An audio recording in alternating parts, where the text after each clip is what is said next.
Hello everyone, welcome back to my YouTube channel just commerce. तो आज के इस क्लास में हम सभी जर्नल एंट्रीज का लेक्चर नंबर 7 समझने वाले हैं। जैसा कि मैं आपको बता रही थी कि कुछ इम्पोर्टेंट बिजनेस ट्रांजेक्शन्स हैं जिन्हें मैं आपको 1 बाय 1 करके समझा रही थी। तो मैंने आपको 1 से 20 टाइप के ट्रांजेक्शन्स को लेक्चर 5 और 6 में बताया था, और ये जो लेक्चर नंबर 7 है इसमें हम कुछ और न्यू टाइप्स के ट्रांजेक्शन्स को समझने वाले हैं। ठीक है, तो हमारी बुक में जो नेक्स्ट एग्जाम्पल दिया हुआ है वो है आपका 21 नंबर, और उसमें है हमारा क्वेश्चन नंबर 21।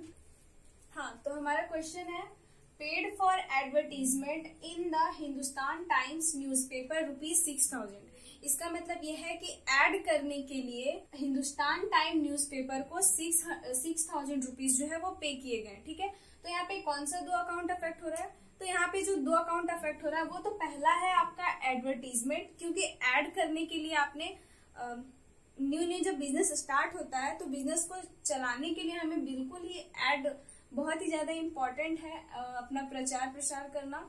तो यहाँ पे सबसे पहला जो है आपका एडवर्टीजमेंट अकाउंट अफेक्ट हो रहा है, और दूसरा जो है वो है आपका कैश अकाउंट, क्योंकि पे कर रहे हैं। यहाँ फर्स्ट में लिखा हुआ है paid for advertisement, it means कि ऐड करने के लिए पे कर रहे हैं। ठीक है, तो सबसे पहला हमारा एडवर्टीजमेंट अकाउंट होगा और दूसरा जो है वो कैश अकाउंट होगा। क्लियर? एडवर्टीजमेंट अकाउंट क्या है? तो ये हमारा नॉमिनल है, नॉमिनल नेचर का होता है। वेयरएज कैश क्या है? तो कैश हमारा रियल नेचर का होता है। ठीक है, नॉमिनल में ये एडवर्टीजमेंट क्या है? एक्सपेंस है या इनकम है? तो जाहिर सी बात है पे किए हैं ऐड करने के लिए अपने बिजनेस का, तो ये हमारा एक्सपेंस है। ठीक है, और नॉमिनल का रूल कहता है कि एक्सपेंसेस को हमेशा डेबिट में दिखाते हैं, तो यहाँ पे ये एक्सपेंस है तो इसे हम डेबिट में दिखाएंगे। क्लियर? तो ये हमारा डेबिट हो गया। तो नेक्स्ट है हमारा कैश, और कैश का रूल कहता है debit what comes in and credit what goes out. तो यहाँ से कैश जा रहा है तो इसे हम क्रेडिट कर देंगे। क्लियर? तो हमारा एंट्री तैयार हो गया है, advertisement account debit to cash account. Clear? तो इसे हम ऐसे लिख देंगे। अमाउंट दिया हुआ है 6000, तो 6000 हम एडवर्टीजमेंट के सामने डेबिट अमाउंट कॉलम में और कैश के सामने क्रेडिट अमाउंट कॉलम में लिख देंगे। क्लियर? तो ये हो गया हमारा एंट्री। नरेशन हम लिख देंगे, तो नरेशन हम लिख देंगे being advertisement expense paid to Hindustan Times newspaper. Clear? तो ये हमारा क्वेश्चन नंबर 21 था।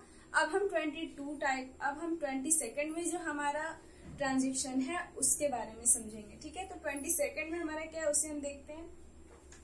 22nd में जो हमारा ट्रांजेक्शन है वो बहुत ही इंपॉर्टेंट एंड इजी ट्रांजेक्शन है, इसे हम बिल्कुल आसानी से समझ सकते हैं। तो 22nd में हमारा दिया हुआ है bank collected dividend on our investment. Okay, यानी कि डिविडेंड क्या होता है? तो हम सभी शेयर्स नाम तो सुने ही होंगे आप लोग। हाँ, तो अगर बिजनेस कोई कंपनी का शेयर्स परचेज करता है तो उस पे जो उसे डिविडेंड मिला है वो बैंक ने रिसीव करा है, तो इसका क्या एंट्री होता है इसे अब हम समझते हैं। तो सबसे पहले हम क्वेश्चन को नोट कर लेते हैं। हाँ, तो क्वेश्चन हमारा है bank collected dividend on our investment 10,000 dividend जो है वो बैंक कलेक्ट किया है। ठीक है, तो यहाँ पे कौन सा दो अकाउंट अफेक्ट हो रहा है? तो यहाँ पे जो दो अकाउंट हमारा अफेक्ट हो रहा है वो है सबसे पहला तो डिविडेंड। ठीक है, डिविडेंड हमारा यहाँ पे अफेक्ट हो रहा है, and another is bank account. Okay, क्योंकि बैंक कलेक्ट कर रहा है तो बैंक। ठीक है, तो डिविडेंड क्या है? तो डिविडेंड बस एक नेम है, इसे हम ना टच कर सकते हैं ना देख सकते हैं, ये रियल तो है नहीं, ना ही ये कोई पर्सन है, तो इसे हम क्या मानेंगे? नॉमिनल है, ये बस नेम है, और नेम वालों को नॉमिनल बोला जाता है, तो ये नॉमिनल अकाउंट का रूल फॉलो करता है। ठीक है, नॉमिनल नेचर का है। बैंक क्या है? तो बैंक पर्सनल नेचर का होता है। क्यों? क्योंकि बैंक एक बिजनेस है और अकाउंट्स के लैंग्वेज में बिजनेस एक पर्सन्स ही होते हैं। ठीक है, तो ये हमारा पर्सनल हो जाएगा। ठीक है, तो रूल कहता है कि नॉमिनल डिविडेंड अगर हम रिसीव कर रहे हैं तो ये हमारा एक्सपेंस है, लॉस है या इनकम है? तो डिविडेंड रिसीव कर रहे हैं, एक तरह से ये प्रॉफिट ही हुआ, इनकम है ये, तो इनकम है ये। ठीक है, और इनकम का रूल कहता है कि नॉमिनल का रूल कहता है कि इनकम को हम क्रेडिट में दिखाएंगे, तो इसे हम कहाँ दिखाने वाले हैं? क्रेडिट में। क्लियर? नेक्स्ट है हमारा बैंक, तो पर्सनल है, और पर्सनल का रूल कहता है debit the receiver and credit the giver. तो यहाँ पे रिसीव कौन कर रहा है? लिखा हुआ है क्लियर एकदम क्वेश्चन में बैंक कलेक्टेड, इट मीन्स कि बैंक जो है वो रिसीव कर रहा है, ये रिसीवर है इसलिए इसे हम डेबिट में दिखा देंगे। तो हमारा जो ट्रांजेक्शन है वो क्लियर हो गया। ये है bank account debit to dividend account. Okay, इसे हम नरेशन लिख देंगे बीइंग बैंक कलेक्टेड डिविडेंड। ठीक है, इसे हम थोड़ा सा मॉडर्न अप्रोच से भी समझ लेते हैं। हाँ, तो यहाँ पे हमारा क्या है, तो डिविडेंड अकाउंट है और ये, ठीक है, तो इसे हम अब मॉडर्न अप्रोच से समझते हैं। तो डिविडेंड इनकम है और इनकम क्रेडिट बैलेंस होता है, और इनकम जब बढ़ता है तो उसे हम क्रेडिट में दिखाते हैं। तो यहाँ पे इनकम बढ़ रहा है तो उसे हम क्रेडिट करेंगे। नेक्स्ट है बैंक। तो बैंक क्या है, तो यहाँ पे बैंक जो है वो क्या है, तो बैंक में डिविडेंड रिसीव किए, इट मीन्स कि बैंक में बैंक अमाउंट जो है वो हमारा बढ़ा है, तो वो हमारा एसेट्स होता है, और इंक्रीज जब एसेट्स में हो तो उसे हम डेबिट में दिखाते हैं। क्लियर, तो हमारा मॉडर्न अप्रोच से भी क्लियर हो गया एंड ट्रेडिशनल अप्रोच से भी क्लियर। हमारा एंट्री बनता है बैंक अकाउंट डेबिट, तो ये हमारा एंट्री तैयार हो गया। अब हम 23rd नंबर में जो हमारा ट्रांजेक्शन है उसके बारे में समझेंगे। ठीक है, हाँ, तो 23 नंबर में जो हमारा दिया हुआ है वो थोड़ा न्यू टॉपिक है, इसे आप ध्यान से समझिएगा। सबसे पहले मैं क्वेश्चन नोट कर लेती हूँ, उसके बाद मैं आपको इसे अच्छे से डिफाइन करूंगी। ओके, हाँ, तो क्वेश्चन हमारा नोट हो गया है। क्वेश्चन है amount due from MS Rimi and beauty written off as bad debts 5000। इसका मतलब ये है कि मेसर्स रिमी और ब्यूटी जो है वो हमारा मतलब वो बिजनेस के डेटर थे, उन्हें उनसे बिजनेस को अमाउंट लेना था, बट वो अमाउंट दे नहीं पाए और वो अमाउंट अब मिलने योग्य नहीं है। मतलब अब बिजनेस को लग रहा है कि अब मेसर्स रिमी और ब्यूटी से जो अमाउंट रिसीव होने वाला था वो अब रिसीव नहीं होगा, तो उसे बैड डेट्स कहा जाता है। जब कभी भी कोई डेटर के पास हमारा अमाउंट ड्यू होता है और उसे रिसीव हम नहीं कर पाते हैं या वो रिसीव होने वाला नहीं है तो उसे बैड डेट्स कहा जाता है। ओके, अप्राप्य ऋण हिंदी में इसे बोलते हैं। क्लियर, तो यहाँ पे जो दो अकाउंट अफेक्ट हो रहा है वो कौन कौन सा है, तो सबसे पहला है जो वो है हमारा messrs Rimi and beauty account. Okay, तो हम इसे नोट कर लेते हैं, messrs Rimi and beauty account, and another is bad debts account. Clear, messrs Rimi and beauty account क्या है, तो मेसर्स रिमी एंड ब्यूटी जो है वो किसी पर्सन का नेम है, या देखने से हमें पता चल रहा है, तो ये हमारा पर्सनल होगा। नेक्स्ट है बैड डेट्स। बैड डेट्स क्या है, तो ये नॉमिनल है। पर्सनल, तो पर्सनल का रूल क्या कहता है, debit the receiver and credit the giver. तो यहाँ पे मेसर्स रिमी जो है वो रिसीवर है या गिवर है, तो मेसर्स रिमी से हमें रिसीव करने थे, वो अलग बात है कि रिसीव नहीं कर पाए, बट रिसीव करने थे, इसलिए ये हमारा क्रेडिट में होगा, इसे हम अभी गिवर ही मान लेते हैं। ठीक है, तो ये हमारा क्रेडिट में हो जाएगा। ठीक, नेक्स्ट है बैड डेट्स। नॉमिनल है, और बैड डेट्स का मतलब है कि आने वाला था अब आया नहीं, तो ये एक तरह से लॉस हुआ, और नॉमिनल का रूल कहता है कि लॉस को हम डेबिट में दिखाते हैं, तो इसे हम डेबिट में दिखाएंगे। तो हमारा एंट्री तैयार हो गया है, bad debts account debit to MS Rimi and beauty account. Clear, इसका नरेशन हम लिख देंगे, amount due from MS Rimi and company written off as bad debts. Clear, अब इसे हम थोड़ा मॉडर्न अप्रोच से समझ लेते हैं। देखिए, मेसर्स रिमी एंड ब्यूटी जो है वो क्या है, तो डेटर्स हैं, और डेटर क्या होता है, तो डेटर एसेट्स होता है, और जब एसेट्स बढ़ता है तो डेबिट में दिखाते हैं और घटता है तो क्रेडिट में दिखाते हैं। तो यहाँ पे एसेट्स जो है वो बढ़ रहा है या घट रहा है, तो मिलने वाला था और अब मिलने वाला नहीं है, तो डेटर जो है वो घट रहा है, और जब घट रहा है डेटर तो उसे हम क्रेडिट में दिखाएंगे। नेक्स्ट है बैड डेट्स, ये एक्सपेंस है या लॉस है। ठीक है, लॉस ही है, और लॉस जब बढ़ता है तो डेबिट, घटता है तो क्रेडिट। तो यहाँ पे बैड डेट्स हो गया 5000, और जो है वो लॉस बढ़ गया, और जब लॉस बढ़ा है तो उसे हम डेबिट में दिखाएंगे, इसलिए बैड डेट्स अकाउंट डेबिट। और इसका जो नरेशन है वो हम लिख लेंगे, being amount due from MS Rimi and company written off as bad debts. Clear, तो ये हमारा 23 नंबर था। अब हम 24 नंबर में क्या है इसे समझते हैं। 24 नंबर में हमारा दिया हुआ है, received 3000 from MS Rimi and beauty which was previously written off as bad debts। It means कि अभी वाले क्वेश्चन में हमने जाना था कि अगर कोई डेटर से हमें अमाउंट रिसीव होने हैं और वो रिसीव होने वाला नहीं है तो उसे बैड डेट्स बोलते हैं। क्लियर, तो इसे समझने के लिए सबसे पहले हम क्वेश्चन को नोट कर लेते हैं। तो 24 नंबर में जो हमारा है, तो यहाँ पे क्वेश्चन हमारा नोट हो गया है। क्वेश्चन है, received 3000 from MS Rimi and beauty which was previously written off as bad debts. It means कि जिसे पहले बैड डेब्ट्स मान लिया गया था उसी अमाउंट का 3000 जो है वो प्राप्त हो गया है। तो इसका जनरल एंट्री कैसे करते हैं इसे हम समझते हैं। तो यहाँ पे जो 2 अकाउंट अफेक्ट हो रहा है वो क्या है, तो सबसे पहले समझिए कि बैड डेब्ट्स जो है वो पहले हो गया था, तो पहला तो बैड डेब्ट्स इसे हम मान लिए थे, तो ये बैड डेब्ट्स था, तो पहला अकाउंट जो हमारा अफेक्ट हो रहा है वो है बैड डेब्ट्स अकाउंट। और नेक्स्ट जो है वो क्या है, तो बैड डेब्ट्स जो है वो प्राप्त हो रहा है, और प्राप्त क्या हो रहा है, कैश, चेक, क्या कैश में आ रहा है, रिसीव्ड हो रहा है। ठीक है, यहाँ पे कुछ तो लिखा हुआ है नहीं कि बैंक से आ रहा है या कैसे आ रहा है, तो हम समझते हैं कैश में आ रहा है। तो यहाँ पे जो दूसरा अकाउंट अफेक्ट हो रहा है वो है कैश अकाउंट। क्लियर। अब देखिए यहाँ पे कैश कौन से नेचर का है, तो कैश रियल नेचर का है। नेक्स्ट है बैड डेब्ट्स, तो बैड डेब्ट्स कौन से नेचर का है, नॉमिनल नेचर का है। अब यहाँ पे बैड डेब्ट्स जो है वो मिल रहा है, और जब बैड डेब्ट्स मिल रहा है इसका मतलब कि ये क्या है, इनकम है। तो इनकम को नॉमिनल का रूल के हिसाब से क्रेडिट में दिखाते हैं, तो ये हमारा क्रेडिट में हो जाएगा। और ये है रियल, और रियल का रूल कहता है debit what comes in and credit what goes out. तो यहाँ पे कैश जो है वो आ रहा है, इसलिए इसे हम डेबिट में दिखाएंगे। तो हमारा एंट्री तैयार होता है cash account debit to bad debts. तो क्या हम यहाँ पे बैड डेब्ट्स लिखेंगे, नहीं, बैड डेब्ट्स नहीं लिखते। जब बैड डेब्ट्स हमें मिल जाता है तो यहाँ पे बैड डेब्ट्स रिकवर लिखते हैं। ठीक है, तो यहाँ पे हम लिखेंगे to bad debts recovered. Clear. इसका जो नरेशन है वो हम लिख देंगे being amount received from MS Rimi and beauty which was previously written off as bad debts. Clear, ये हमारा नरेशन हो जाएगा। अब इसे हम थोड़ा मॉडर्न अप्रोच से भी समझ लेते हैं। तो कैश यहाँ पे रियल है, इट मीन्स कि ये एसेट्स है।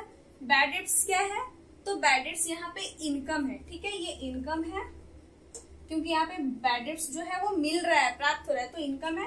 एंड कैश, तो कैश क्या है, कैश एसेट्स है, और एसेट्स का रूल कहता है जब बढ़ता है तो डेबिट। तो यहाँ पे एसेट कैश जो है वो मिल रहा है, इट मीन्स कि कैश बढ़ रहा है, और ये बढ़ रहा है इसलिए इसे हम डेबिट में दिखा दिए।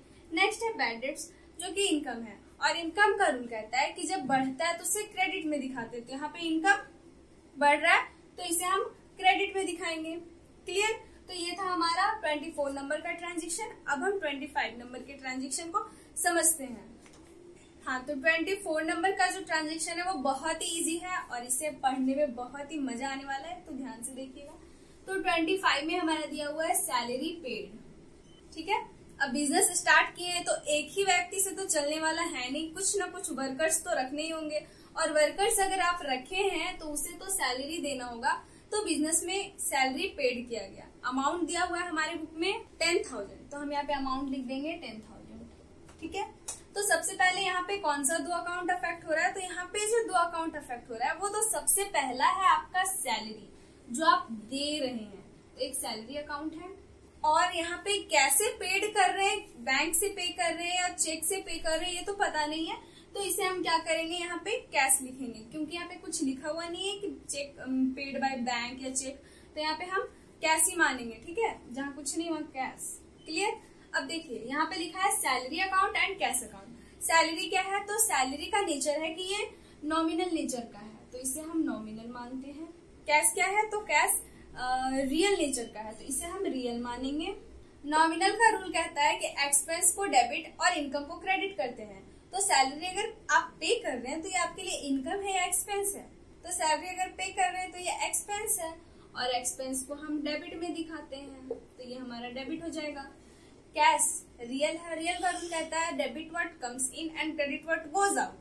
तो यहाँ पे कैश सैलरी पे कर रहे हैं तो कैश आ रहा है या जा रहा है, कैश जा रहा है, तो इसे हम क्रेडिट में शो करेंगे। तो हमारा एंट्री तैयार होता है salary account debit to cash account. Narration हम लिख देंगे being salary paid for cash, यानी कैश में सैलरी पे किया गया। अब ट्रेडिशनल रूल से तो हो गया, थोड़ा नॉमिनल, थोड़ा मॉडर्न अप्रोच से समझ लेते हैं। तो ये एक्सपेंस है, और एक्सपेंस जब बढ़ता है तो उसे हम डेबिट करते हैं, तो यहाँ पे एक्सपेंस बढ़ रहा है तो इसे हम डेबिट में दिखाएंगे।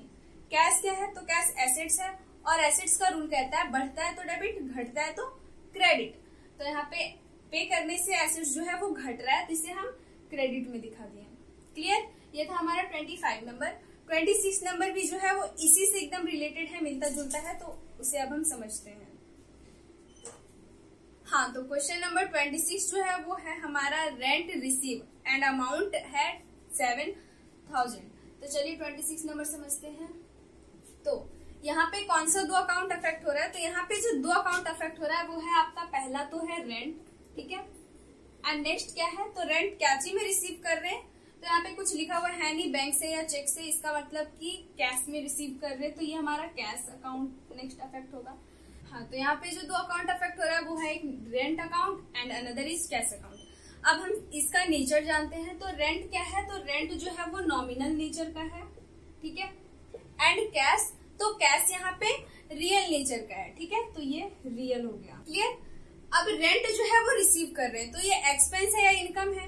तो जब भी रिसीव कर रहे हैं तो ये हमारा इनकम होता है, ठीक है, एंड कैश तो रियल है। चलिए पहले हम नॉमिनल को समझते हैं। नॉमिनल का रूल कहता है डेबिट, जो एक्सपेंस होता है उसे हम डेबिट करते हैं और जो इनकम होता है उसे क्रेडिट करते हैं। तो यहाँ पे इनकम हो रहा है तो इनकम को हम क्या करेंगे? क्रेडिट करेंगे। और कैश रियल है। रियल का रूल कहता है debit what comes in and credit what goes out. तो कैश रेंट जो है वो रिसीव कर रहे हैं, इट मीन्स कि कैश आ रहा है, तो इसे हम डेबिट में दिखाएंगे। तो हमारा एंट्री तैयार होता है cash account debit to rent account. Narration हम लिख देंगे being rent received for cash, यानी कैश में रेंट रिसीव किए हैं, क्लियर। तो देखिए यहाँ पे जब हम इसे मॉडर्न अप्रोच से सॉल्व करेंगे तो कैसे करेंगे? तो ये इनकम है और मॉडर्न अप्रोच के अनुसार इनकम का रूल कहता है कि जब वो बढ़ता है तो उसे क्रेडिट में दिखाते हैं और घटता है तो डेबिट में दिखाते हैं। तो इनकम यहाँ पे बढ़ रहा है रेंट रिसीव करने से, तो इसे हम क्रेडिट में दिखाएंगे। कैश क्या है? एसेट्स है, और एसेट्स का रूल कहता है जब बढ़ता है तो डेबिट, घटता है तो क्रेडिट। तो यहाँ पे कैश रिसीव कर रहे हैं तो ये बढ़ रहा है, और जब बढ़ने के कारण ही इसे हम डेबिट में दिखाए हैं। तो हमारा ऐसे ट्रेडिशनल अप्रोच से भी क्लियर हो रहा है और मॉडर्न अप्रोच से भी क्लियर हो रहा है। तो ये 26 नंबर था। अब हम 27 नंबर को समझते हैं। 27 नंबर में जो ट्रांजेक्शन है वो बहुत ही इंपॉर्टेंट है और एकदम न्यू टाइप का ट्रांजेक्शन है आप लोगों के लिए, तो इसे ध्यान से समझना, ठीक है। तो क्वेश्चन है हमारा, पारसनाथ अ debtor for 5,000 was declared insolvent and 40 पैसे इन अ रूपी was released from his state. It means ये है कि पारसनाथ नाम का एक डेटर था जिससे बिजनेस को कैश लेने थे, वो अब इंसॉल्वेंट हो गया। इंसॉल्वेंट क्या होता है? तो इंसॉल्वेंट का मतलब होता है दिवालिया होना, और दिवालिया का मतलब क्या होता है? तो दिवालिया का मतलब है अगर किसी पर्सन के पास कोई भी धन संपत्ति अब नहीं बचा है, उसके पास कुछ भी संपत्ति नहीं है, कुछ भी कैश नहीं है, और उसके पास मतलब कुछ नहीं है, सब खत्म हो गया, उसका जितना भी फाइनेंशियल पोजीशन था एकदम समाप्त हो गया, तो उसे हम दिवालिया होना कहते हैं, उसे ही इंसॉल्वेंट कहा जाता है, ठीक है। तो यहाँ पे पारसनाथ नाम का जो व्यक्ति है वो बिजनेस का डेटर है और वो अब इंसॉल्वेंट हो चुका है, और जितना भी उसका पर्सनल प्रॉपर्टी था, जितना भी प्राइवेट एस्टेट था, उससे उसका 40 पैसे इन अ रूपी प्राप्त हुआ है। 40 पैसे इन अ रूपी कैलकुलेट कैसे करते हैं इसे हम अभी समझेंगे, ठीक है। तो चलिए इसका हम पहले एंट्री समझते हैं। तो यहाँ पे सबसे पहले हम इस क्वेश्चन को बताने से पहले मैं क्वेश्चन को नोट करती हूँ, ओके। तो चलिए क्वेश्चन नोट करते हैं। 27 क्वेश्चन हमारा नोट हो गया है। क्वेश्चन है, पारसनाथ अ debtor for 5,000 was declared insolvent and 40 पैसे in a rupee was received from his estate, ठीक है। इट मीन्स कि पारसनाथ नाम का हो चुका है और उससे जो है वो 40 पैसे इन अ रूपी हमें मिला है। इसे कैलकुलेट कैसे करते हैं इसे हम अभी समझेंगे, और चलिए इसे समझते हैं। तो इसमें जो है वो कितना अकाउंट अफेक्ट हो रहा है? तो यहाँ पे 3 अकाउंट अफेक्ट हो रहा है। वो 3 अकाउंट क्या है? तो सबसे पहला तो है पारसनाथ अकाउंट, ठीक है, जो हमारा डेटर है, ठीक। तो हम लिखते हैं पारसनाथ अकाउंट, क्लियर। नेक्स्ट है क्योंकि यहाँ पे 40 पैसे इन अ रूपी हमें मिल भी रहा है, ठीक है, 5,000 में से कुछ जो है हमें प्राप्त भी हो रहा है, वो कैश में प्राप्त हो रहा है, तो दूसरा जो है वो कैश अकाउंट हमारा यहाँ पे अफेक्ट होगा। एंड तीसरा जो नहीं मिल रहा है, जो नहीं मिलने वाला है उसे बैड डेब्ट्स बोलते हैं, तो बैड डेब्ट्स अकाउंट, ठीक है। तो देखिए पारसनाथ अकाउंट क्या है? तो ये हमारा कोई पर्सन का नेम है, तो ये पर्सनल हो गया, ठीक है। नेक्स्ट है कैश। तो कैश क्या है? ये रियल है, एंड है बैड डेब्ट्स। तो बैड डेब्ट्स क्या है? ये नॉमिनल है। तो देखिए पर्सनल और पर्सनल का रूल कहता है debit the receiver and credit the giver. तो यहाँ पे पारसनाथ से जो है वो रिसीव हो रहा है, इतना जो कैश जो यहाँ पे मिलेगा 40 पैसे इन रुपी, तो ये कहाँ से मिलेगा, तो पारसनाथ से ही मिलने वाला है, उसी का प्रॉपर्टी से मिलने वाला है। तो ये हमारा गिवर है और गिवर को हमेशा हम क्रेडिट में दिखाते हैं, तो ये हमारा क्रेडिट हो जाएगा। क्लियर। नेक्स्ट है कैश। तो कैश यहाँ पे आ रहा है जा रहा है, तो कैश आ रहा है, कुछ तो मिल रहा है ना, तो उसे हम डेबिट में दिखाएंगे जो आ रहा है। एंड है बैड डेट्स नॉमिनल, और यहाँ पे जो बैड डेट्स जो है ये नॉमिनल, ये हमारा एक्सपेंस है। एक्सपेंस क्यों, क्योंकि वो नहीं मिलने वाला है, तो एक्सपेंस या लॉस हम बोल सकते हैं, लॉस है, ठीक है, एक्सपेंस नहीं लॉस है।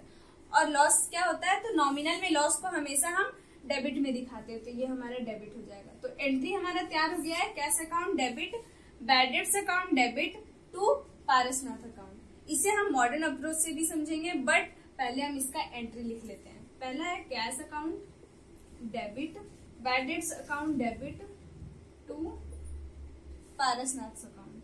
तो अब हमें क्या करना है, तो इसमें अमाउंट लिखना है। अमाउंट कैसे लिखेंगे, तो देखिए कैश हमें कितना मिल रहा है, तो 40 पैसे इन अ रुपी। 40 पैसे इन अ रुपी हम इसे कैसे कैलकुलेट करेंगे, तो देखिए 5000 मिलने थे और 5000 में से 40 पैसे इन अ रुपी हमें मिला है, हम इसे यहाँ पे कैलकुलेट, 5000 है 40 पैसे 0.40 एंड अब 0.40 से क्यों मल्टीप्लाई किए, क्योंकि ये 40 पैसे है, ये पैसे में है, ठीक है, ये रुपीज नहीं बस पैसे है। अब इसमें हम 0 हटा दो, मतलब पॉइंट हटा दो, तो पॉइंट हटा दिए, ये खत्म, आ गया 2000। इट मीन्स हमें कैश कितना मिला 2000, तो यहाँ पे हम क्या लिखेंगे कैश के सामने 2000। अब पारसनाथ से कितने मिलने थे, हमें 5000 मिलने थे, तो पारसनाथ के सामने हम 5000 लिख देंगे एंड दोनों का जो डिफरेंस है वो 3000 आया है, तो 3000। इट मीन्स कि पारसनाथ से हमें 5000 मिलने थे, जिनमें से 2000 जो है उसका प्राइवेट स्टेट से हमें मिल गया एंड 3000 जो है वो बैड डेट्स हो गया, ठीक है। तो ये तो था ट्रेडिशनल अप्रोच से। अब हम थोड़ा मॉडर्न अप्रोच से भी समझ लेते हैं। तो मॉडर्न अप्रोच से क्या कहता है, तो यहाँ पे पारसनाथ क्या था, डेटर है, और डेटर क्या है, एसेट्स है, ठीक है। तो एसेट्स बढ़ रहा है या घट रहा है, तो यहाँ पे एसेट्स जो है वो घट रहा है। कैसे, तो यहाँ पे पारसनाथ से हमें मिलने थे और अब मिलने वाले नहीं है, तो जितना मिलने वाला था वो तो कम हो गया, और जब कम हो गया इट मीन्स ये घट गया, और घट गया तो इसे हम क्रेडिट में दिखाए हैं। नेक्स्ट है कैश। तो कैश यहाँ पे एसेट्स है, और एसेट्स का रूल कहता है कि बढ़ रहा है तो डेबिट, तो यहाँ पे कैश मिल रहा है वो बढ़ रहा है, तो हम इसे डेबिट में। नेक्स्ट है एक्सपेंस। एक्सपेंस का भी रूल कहता है, एक्सपेंस या लॉस का भी रूल कहता है कि जब बढ़ता है तो डेबिट और घटता है तो क्रेडिट। तो यहाँ पे बैड डेट्स एक्सपेंस या लॉस है और ये बढ़ रहा है, तो इसे हम डेबिट में। तो ये 27 नंबर भी क्लियर हो गया। अब 28 नंबर को हम समझने वाले हैं। हाँ, तो 28 नंबर जो है वो भी बिल्कुल न्यू टॉपिक है, इसे भी ध्यान से समझना। तो 28 में हमारा दिया हुआ है purchase a horse for 8,000 rupees for delivering goods to customer. It means कि एक हॉर्स को परचेज किया गया है बिजनेस में, जो कि कस्टमर को गुड्स पहुंचा दे। वैसे अभी प्रेजेंट का टाइम में कोई हॉर्स परचेज नहीं करता, जितने भी लोग हैं वो ट्रांसपोर्ट परचेज कर लेते हैं, बट कोई बात नहीं, हो सकता है कि कोई बिजनेस परचेज करे, तो अब हम इसे समझते हैं, ठीक है।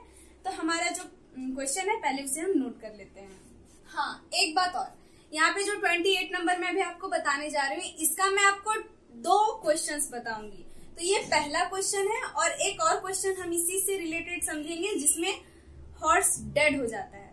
तो ध्यान से समझना, बहुत ही ट्विस्ट वाला है और बहुत ही मजेदार है। तो पहले क्वेश्चन, हाँ, तो क्वेश्चन हमारा नोट हो गया है, purchased a horse for 8,000 for delivering goods to customer.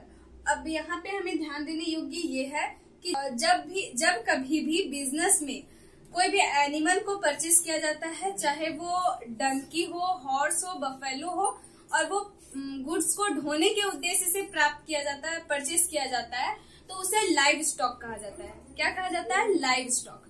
तो यहाँ पे हम लाइव स्टॉक का कैसे अकाउंटिंग करते हैं इसे समझेंगे। तो यहाँ पे जो 2 अकाउंट अफेक्ट हो रहा है, तो यहाँ पे सबसे पहला जो अकाउंट अफेक्ट हो रहा है वो है आपका live stock account. Live stock या हॉर्स, लाइव स्टॉक या हॉर्स अकाउंट भी हम इसे बोल सकते हैं, ठीक है। उसके बाद जो नेक्स्ट अकाउंट हमारा अफेक्ट हो रहा है वो है कैश। तो यहाँ पे ये ध्यान देना है कि लाइव स्टॉक क्या है, तो लाइव स्टॉक एक तरह से हमारा रियल होता है, रियल नेचर का होता है, ठीक है। क्योंकि इसे देख सकते हैं और ये स्थायी है, रियल है, रियलिटी में है, ठीक है। नेक्स्ट है कैश। तो कैश भी हमारा रियल नेचर का है, ठीक है। और रियल का नेचर कहता है जो आता है उससे डेबिट और जो जाता है उससे क्रेडिट। तो यहाँ पे हॉर्स या लाइव स्टॉक जो है वो हमारा बढ़ रहा है और आ रहा है, तो इसे हम डेबिट में दिखाएंगे, और जो जा रहा है उसे क्रेडिट में, तो ये हमारा क्रेडिट हो जाएगा, ठीक है। तो हमारा एंट्री तैयार होता है लाइव स्टॉक या फिर हॉर्स भी हम लिख सकते हैं। जो लाइव स्टॉक को परचेस किया उसका नेम भी लिखा जाता है। तो हॉर्स या लाइव स्टॉक या हॉर्स अकाउंट डेबिट टू, क्योंकि कैश में परचेस किया तो कैश अकाउंट। एंड यहाँ पे हम नरेशन लिख देंगे, बीइंग लाइव स्टॉक या horse purchased for delivering goods to customer for cash. Clear. अब हम इसे थोड़ा मॉडर्न अप्रोच से भी समझ लेते हैं। तो यहाँ पे लाइव स्टॉक और हॉर्स जो है वो एसेट्स है और कैश भी एसेट्स है, ठीक है। ये दोनों हमारे एसेट्स हैं और एसेट्स का रूल के हिसाब से ये बढ़ रहा है तो ये हमारा डेबिट में, एंड कैश घट रहा है तो ये हमारा क्रेडिट में, ठीक है। तो ये 28 का 1 नंबर था। अब हम इसी ट्रांजेक्शन को मतलब इसी से रिलेटेड जो सेकंड टाइप का ट्रांजेक्शन है उसे समझते हैं। तो सेकंड टाइप में हमारा है कि जब आपका लाइव स्टॉक जो है वो डेड हो जाता है, ठीक है, और उसका जो कार्कस है वो उसे हम बेच करके कैश प्राप्त करते हैं। तो क्वेश्चन है हमारा, horse died and it's carcass sold for 1000, ठीक है। यानी कि हॉर्स जो है जिससे परचेस किया गया था 8000 में, वो जो है वो डेड कर गया और उसका जो अस्थियां था डेड बॉडी से, जो डेड बॉडी को बेच करके 1000 रुपीज जो है वो मिला है, ठीक है। तो यहाँ पे कौन सा अकाउंट अफेक्ट हो रहा है? तो यहाँ पे 3 अकाउंट हमारे अफेक्ट हो रहे हैं। वो कौन कौन से, इसे अब हम समझते हैं। तो सबसे पहला तो है यहाँ पे कैश अकाउंट, ठीक है। क्योंकि कैश अकाउंट क्यों? क्योंकि उसका जो डेड बॉडी को बेच करके हमें कितना मिला है 1000, तो यहाँ पे कैश ही मिला है, इसलिए यहाँ पे एक है हमारा कैश अकाउंट। दूसरा क्या है? तो दूसरा है लाइव स्टॉक या हॉर्स अकाउंट जो डेड हो गया, ठीक है, लाइव स्टॉक या हॉर्स अकाउंट। एंड थर्ड क्या है? तो जब कभी भी लाइव स्टॉक या जब कभी भी कोई भी लाइव स्टॉक मरता है या खत्म हो जाता है तो उससे हमें लॉस होता है। तो थर्ड अकाउंट जो हमारा अफेक्ट हो रहा है वो है लॉस। क्या है? लॉस ऑन लाइव स्टॉक, ठीक है, loss on livestock account. Clear? तो ये 3 अकाउंट हमारे अफेक्ट हो रहे हैं, ठीक है। अब तीनों का हम नेचर समझते हैं। तो कैश क्या है? तो कैश रियल नेचर का है। लाइव स्टॉक क्या है? तो लाइव स्टॉक जो है वो रियल नेचर का है, ठीक है, ये भी रियल नेचर का है, जैसे कि इसमें भी हमने समझा था। नेक्स्ट है लॉस। तो लॉस क्या है? तो लॉस नॉमिनल होता है, स्टार्टिंग से ही हम लोग समझते आ रहे हैं, ठीक है। तो देखिए, रियल का रूल कहता है जो आ रहा है उससे डेबिट, जो जा रहा है उससे क्रेडिट। तो यहाँ पे कैश आ रहा है 1000 रुपीज, उसका डेड बॉडी जो लाइव स्टॉक है उसका डेड बॉडी को बेच करके कितना आ रहा है 1000 रुपीज जो है वो कैश आ रहा है, तो इसे हम डेबिट में दिखाएंगे। नेक्स्ट है लाइव स्टॉक रियल, ठीक है, तो ये भी रियल है। और इसमें क्या कहता है? Debit what comes in and credit what goes out. तो यहाँ पे लाइव स्टॉक जो है वो डेड हो गया, मर गया, तो ये हमारे बिजनेस से चला गया, ये लॉस है, इसे हम क्रेडिट में दिखा देंगे, ठीक है। अब ये है लॉस, और लॉस जो है वो नॉमिनल है, और नॉमिनल का रूल कहता है लॉस या एक्सपेंस को हम डेबिट में दिखाते हैं, तो इसे हम डेबिट में दिखाएंगे। तो एंट्री हमारा तैयार हो गया है, cash account debit, loss on livestock account debit to livestock या हॉर्स अकाउंट। क्लियर? तो इसे हम लिखते हैं नरेशन एंट्री अब हम लिखते हैं cash account debit, loss on livestock account debit to livestock या हॉर्स अकाउंट, ठीक है। नरेशन हम लिख देंगे being livestock died and 1000 rupees received from its carcass. Clear? तो ये तो था हमारा ट्रेडिशनल रूल से। अब थोड़ा इसे मॉडर्न रूल से समझते हैं। तो यहाँ पे है कैश अकाउंट, कैश हमारा क्या है? एसेट्स है, और जब ये बढ़ता है तो डेबिट। तो यहाँ पे 1000 प्राप्त हो रहा है तो ये बढ़ रहा है, तो इसे हम डेबिट में दिखाएंगे। ये भी हमारा एसेट्स ही है, हॉर्स या लाइव स्टॉक। तो हॉर्स या लाइव स्टॉक एसेट्स है और मरने से ये घट रहा है, तो इसे हम क्रेडिट में दिखाएं। एंड ये लॉस है, और लॉस जब बढ़ता है तो डेबिट, तो यहाँ पे भी बढ़ रहा है तो डेबिट। अगर आप इसे आज का क्लास में आज हम इतना ही समझेंगे, एंड नेक्स्ट लेक्चर में हम और भी जो टाइप के हैं वो सारे टाइप्स को हम समझेंगे। सारा टाइप हमारा बहुत अच्छे से क्लियर हो रहा है, ठीक है। हाँ, तो अब हम सभी समझेंगे कि इसका अब हम अमाउंट कैसे लिखेंगे। ठीक है, तो देखिए लाइव स्टॉक जो है वो हम कितना का परचेस किए थे, तो 8,000 रुपीज का परचेस किया था हमने। ठीक है, तो यहाँ पे लाइव स्टॉक के सामने 8,000 हम लिख देंगे। एंड कैश कितना रिसीव हुआ है, जो भी लाइव स्टॉक है उसका करकेस को बेच करके उसका जितना भी शव है, उसका जो डेड बॉडी है उसे सेल करके हमें 1,000 रुपीज मिले हैं। तो यहाँ पे ये कैश के सामने हम डेबिट अमाउंट कॉलम में 1,000 लिख देंगे। तो 8,000 का हमने परचेस करा था, जिसमें से 1,000 का हमें रिसीव हो गया। तो हमारा जो है लॉस कितना का हुआ, तो 8 में से 1 चला जाएगा तो 7,000। तो यहाँ पे 7,000 का हमारा लॉस हो गया। क्लियर। नरेशन हम लिख देंगे बीइंग हॉर्स और live stock died and it's carcass sold for 1,000 rupees. Clear. तो ये था हमारा आज का क्लास। आज के लिए बस इतना ही। अगर आपको इस क्लास का नोट्स चाहिए तो वो आपको उसका लिंक डिस्क्रिप्शन में मिल जाएगा।